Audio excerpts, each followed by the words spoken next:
Cześć! Dziś zrobimy blog, ale taki trochę inny. Będzie to mianowicie blog bez laktozy, bez glutenu i dla tych, co chcą, również bez cukru, za to z glukozą. Co nam będzie potrzebne? Litr mleka mam już w garnku. Orzechy, bakalie, albo co tam lubicie. Tak, wiem, orzechy to też bakalie. Płatki kukurydziane. Jeżeli ktoś nie lubi płatków kukurydzianych albo nie ma, to może też zastąpić kaszką kukurydzianą, chrupkami dla dzieci kukurydzianymi, sitko, albo jakaś gaza, jakieś coś, przez co będziemy mogli przec jakiś kakao. No i najważniejsze kakao, ale takie zwykłe w proszku.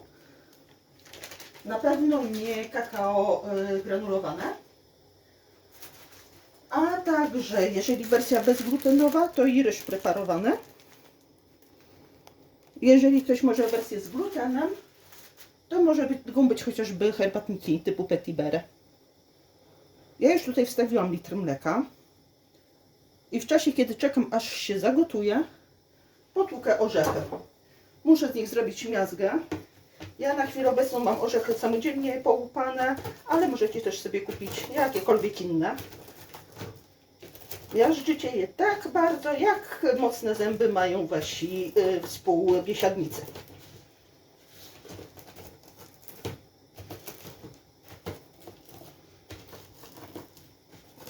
Ja do miażdżenia używam nic innego jak po prostu wałka. Pozbawiłam go tylko oczywiście rączek.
No dobra, powiedzmy, że orzechy mam pomiażdżone w tym momencie. Jasne, są też większe kawałki. Akurat u mnie to nie będzie przeszkadzać. Ale zapomniałam o najważniejszym. Cukier.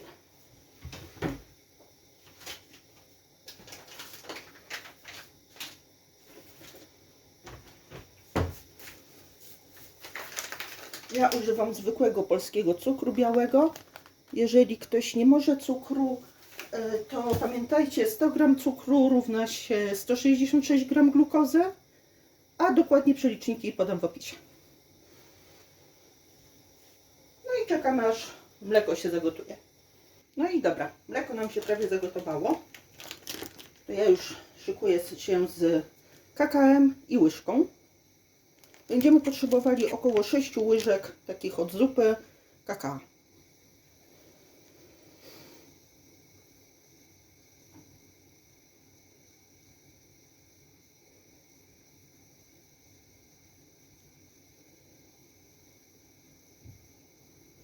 No dobra, ja sobie zmniejszę już gaz.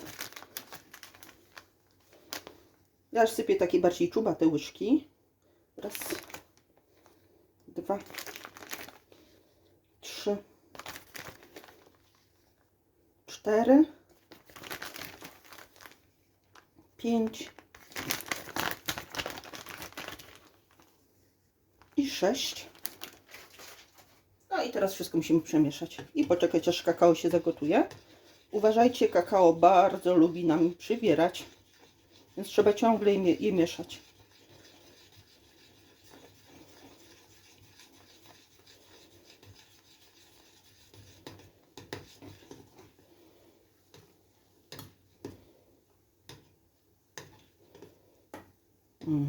Ale zapach.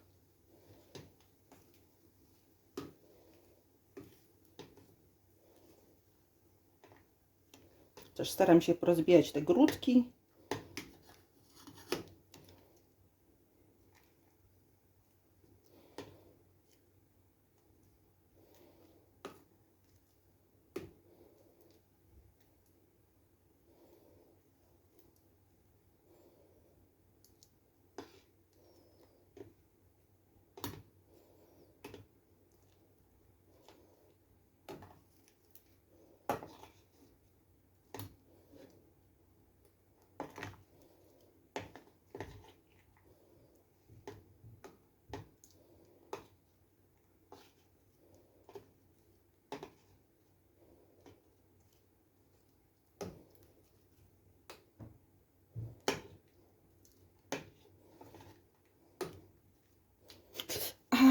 Oparzyłam się.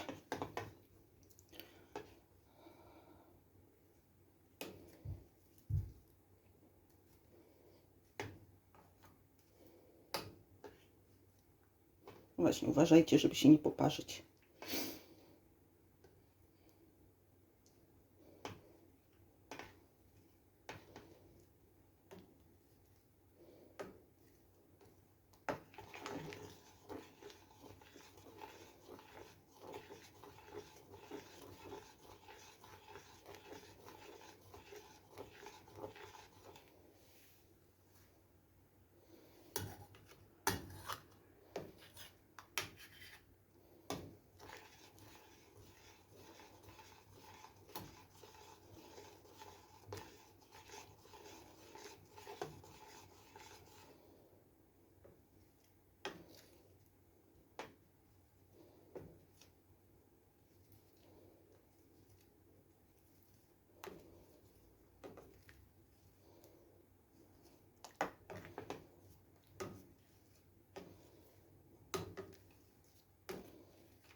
Podwiększę trochę gaz, będzie szybciej.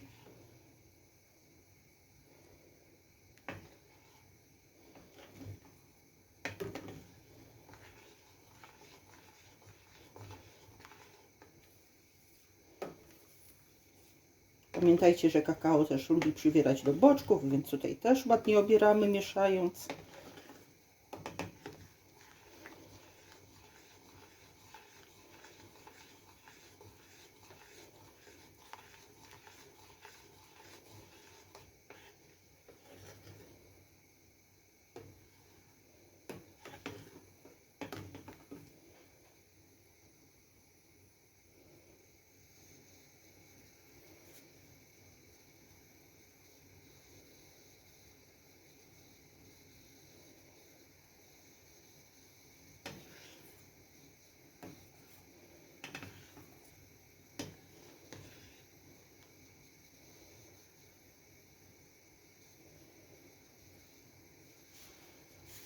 No i super.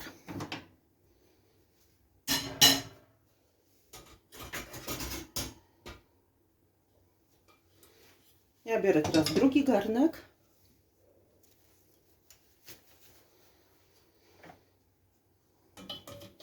Zaczepiam sobie siteczko.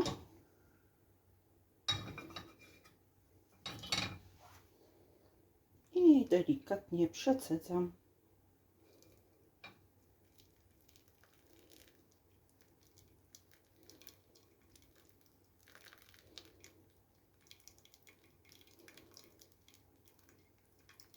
Jak nam troszkę fusów wpadnie, to nic się nie stanie, nie będą bardzo wyczuwalne. No ważne, żeby też nie przesadzić z tą ilością fusów. Chyba że ktoś lubi.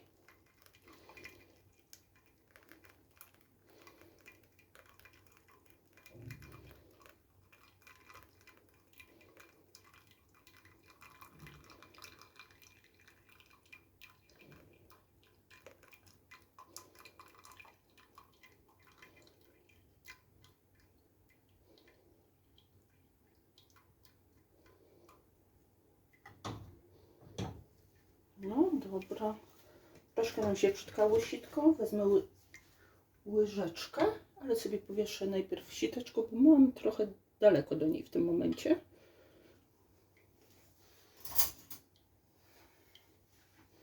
Jak nam się tak zapcha sitko, to jak widzicie delikatnie drugą stroną łyżki, ja wolę łyżeczki, przegarniamy fus.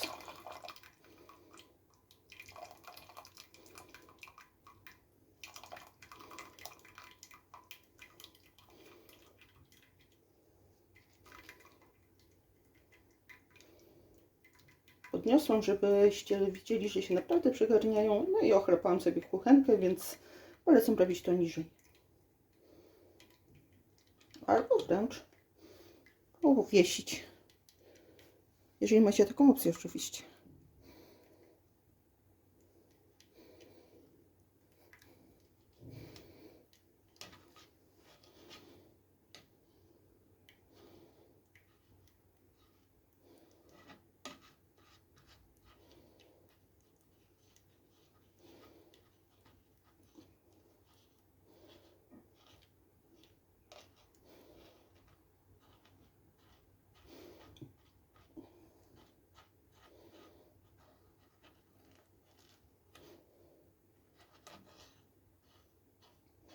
Chwila zabawy w błotku. Nie no, żartuję z tym błotkiem, to oczywiście jest nadal kakao. Jeśli się nie spieszycie, tak jak ja dzisiaj, to możecie po prostu najpierw poczekać, żeby to kakao też trochę te fusy opadły na dno. No, na pewno ułatwi Wam to później proces przesadzania.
Trochę przyspieszę Wam ten proces.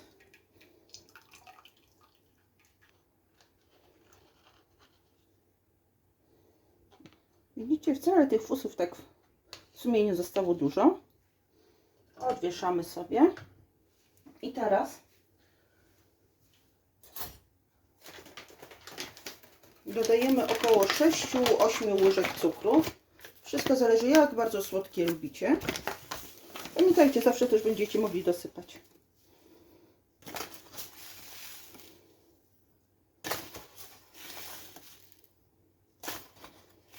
Cztery, 5, 6. Dam 7 na razie, a potem spróbuję.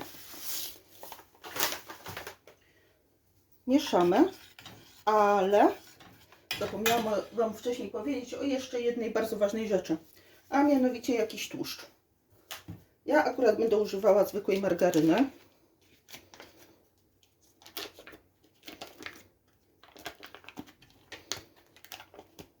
Na litr mleka potrzebujemy 2 kostki.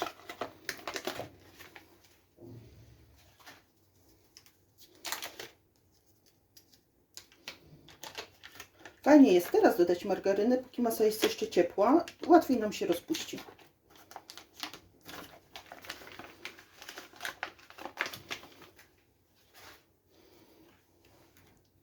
No i mieszamy.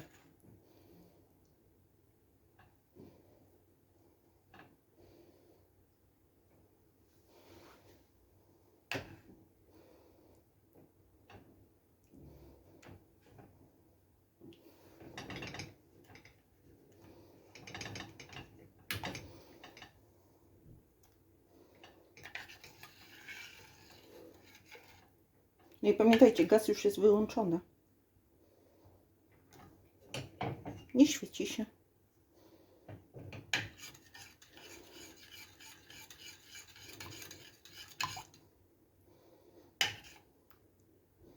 Jak sobie podziubiecie margarynę, to jeszcze szybciej się rozpuści.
No dobra, mi jednak za bardzo zależy na czasie, więc troszkę sobie podgrzeję.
No dobra, te resztki masła nam się już rozpuszczą.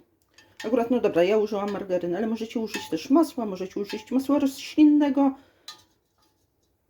ewentualnie oleju kokosowego, ale tu potrafi, z doświadczenia powiem, że potrafi być za tłuste.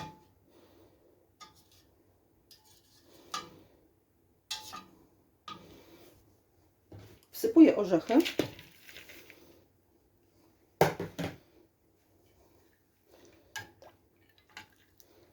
Przemieszam.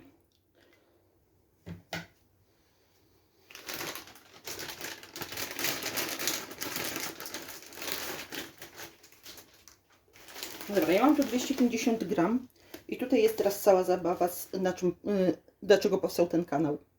Moi znajomi zawsze pytają, jak ty to zrobiłaś? A ja im mówię, nie wiem, na oko. Stój i patrz. No to teraz pokazuję. Powiem wam później, ile zostało w paczce. Płatki nam muszą rozmięknąć. Więc to jest wersja dla bardziej hardkorowych. Z doświadczenia wiem, że z chrupkami kukurydzianymi jest dużo szybciej. O ile się je wcześniej pokruszy.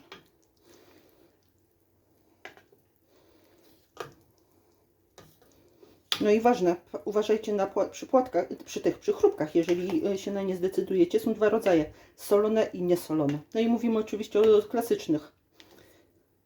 Wybieramy też te bez soli. Chyba że lubicie słoną czekoladę. Ok.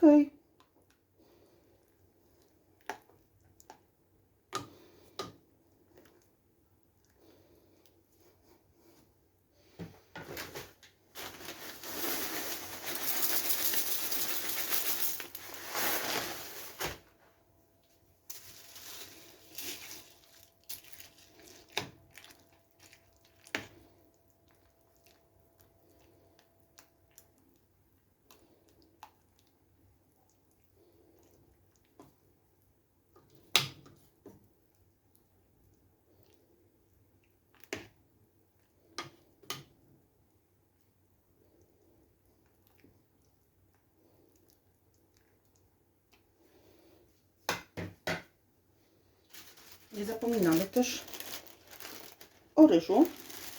Dała nam on taki fajny efekt, że jeszcze dodatkowo jest coś w środku.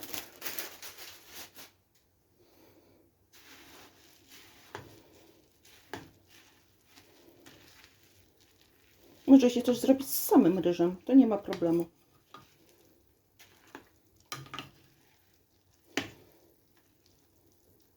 No i mowa jest oczywiście o ryżu preparowanym.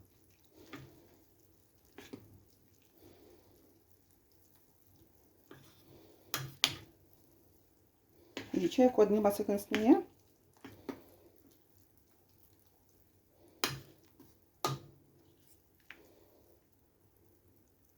Ale ja widzę, że jeszcze trzeba dosypać.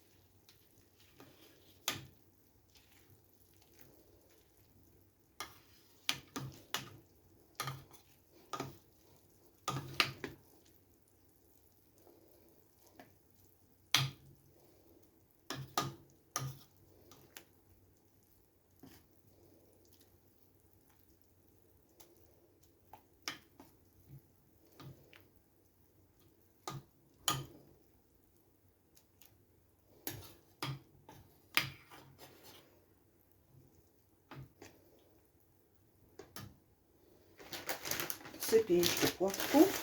To widzę, że masa nie gęstnieje jeszcze tak bardzo, jak bym chciała.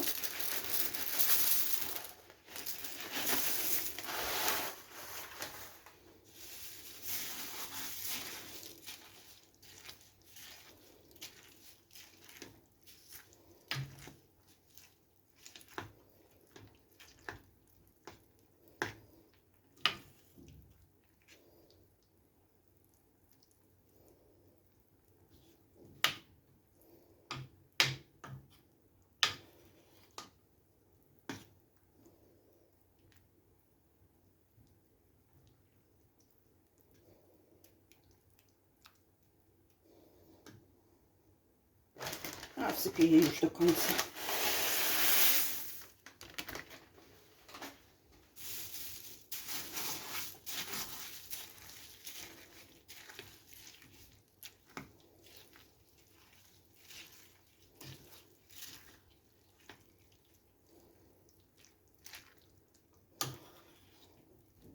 No i całość teraz trzeba dokładnie wymieszać.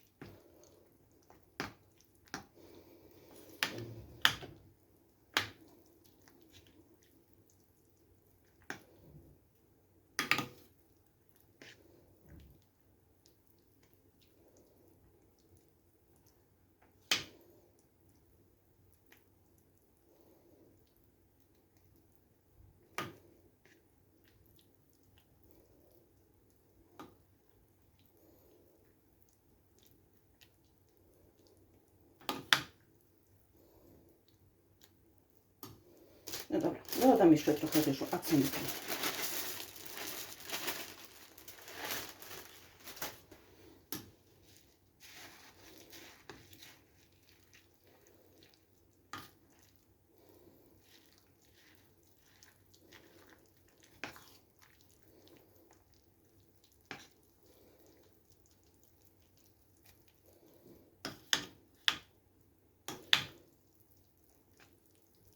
Widzicie, masa zrobiła się taka bardzo kleista, bardzo gęsta. I na tym efekcie nam zależy.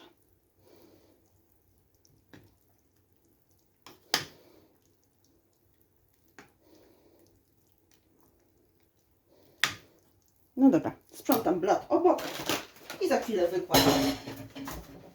Jak widzicie, mam przyszykowane dwie foremki. Jedną turystyczną, drugą zwykłą, małą tortowniczkę. To jest, żeby Wam nie przekłamać, tu macie rozmiary tej foremki aluminiowej, a to jest najmniejsza 18 cm foremka, brytwanka, zwykła tortownica.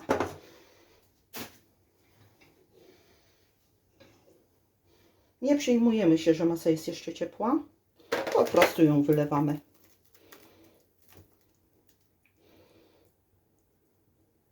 Dochodzimy sobie ładnie do brzegów.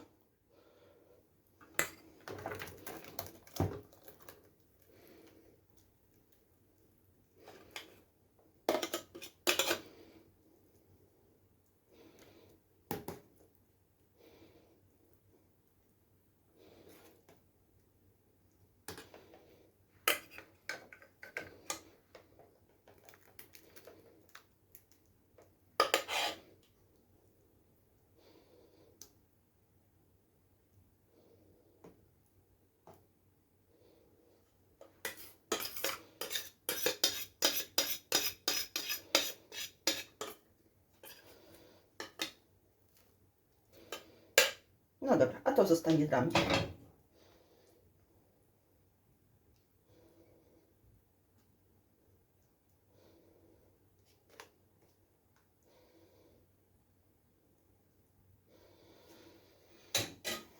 Ta okrągła będzie tortem. Właściwie tortem, ciasto tortem. A tą drugą od razu udekoruję sobie ryżem. Możecie też udekorować owocami, możecie udekorować orzechami, z czym lubicie.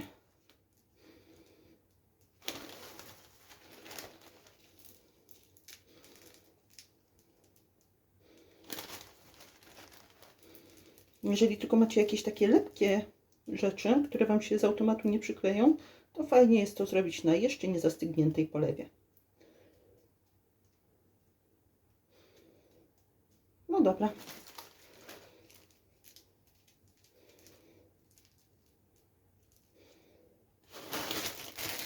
I całość wstawiamy do lodówki. Tak sądzę, że ze 2-3 godziny to jest minimum. Smacznego! Pokażę Wam, jak szybko udekorować deser. Ja idę tym razem na łatwiznę. Mam kupne polewy. Robi się je zgodnie z opisem.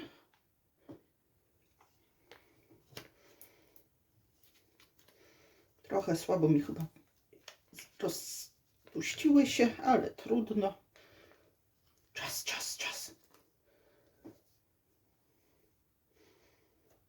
Robię takie jakieś szlaczki, zygzaczki, kropeczki i zobaczycie, co mi z tego wyjdzie. Kompletnie nie przykładajcie uwagi do tego, coś teraz, jak wam to się chlupnie. Jak będzie, tak będzie. A i tak coś się z tego wyrzeźbi.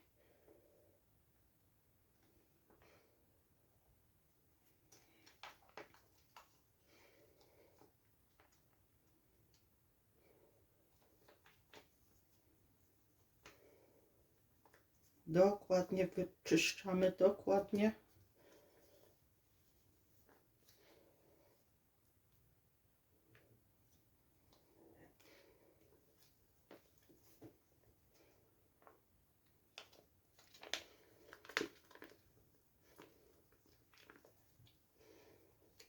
Jak widzicie, tu miałam jakąś resztkę po prostu. I też, czy użyjecie białej czekolady, czy mlecznej, czy deserowej, to wszystko zależy od Was. A możecie też niczym nie dekorować, albo tak jak dla znajomych udekorowałam na szybko, po prostu ryżem.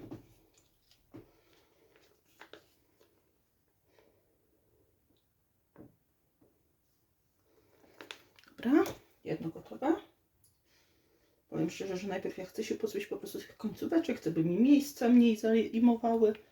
A i też święta zapasem, więc niedługo będę wiedziała, ile czego jeszcze potrzebuję. Nie wiem, kiedy puszczę ten film, ale zobaczymy.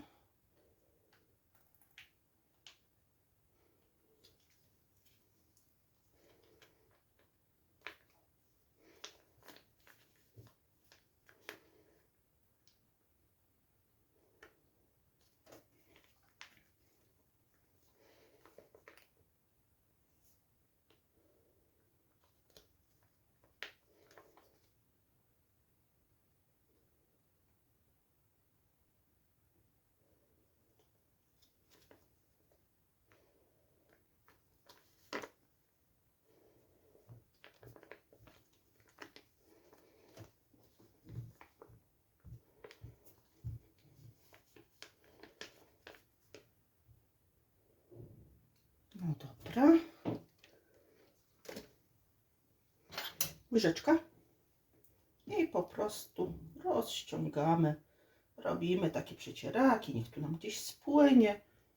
Kompletnie się nie martwcie.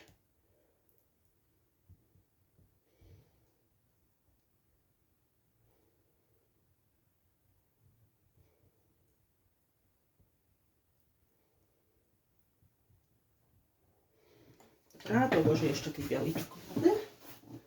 Nożyczki, nożyczki, nożyczki. Schowały się nożyczki, wezmę nożyk.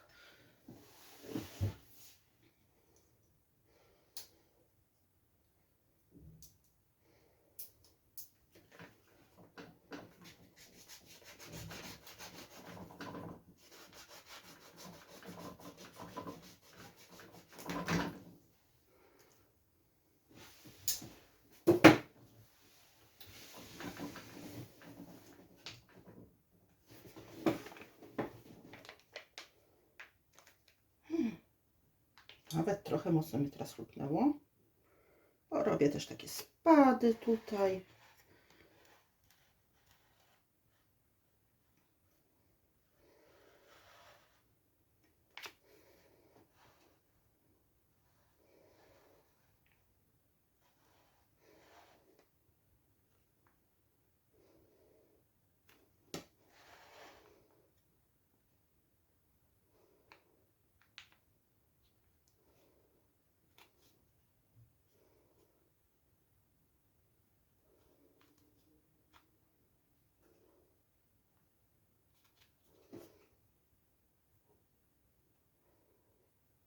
Tu się uklepie, tam się uklepie. Kompletnie się nie przejmujecie. Łyżeczka. To, co tutaj się za dużo chlapnęło, to możemy pięknie rozciągnąć.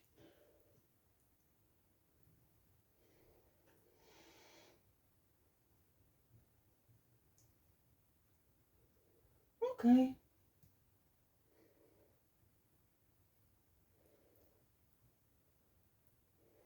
Jak dla mnie bomba.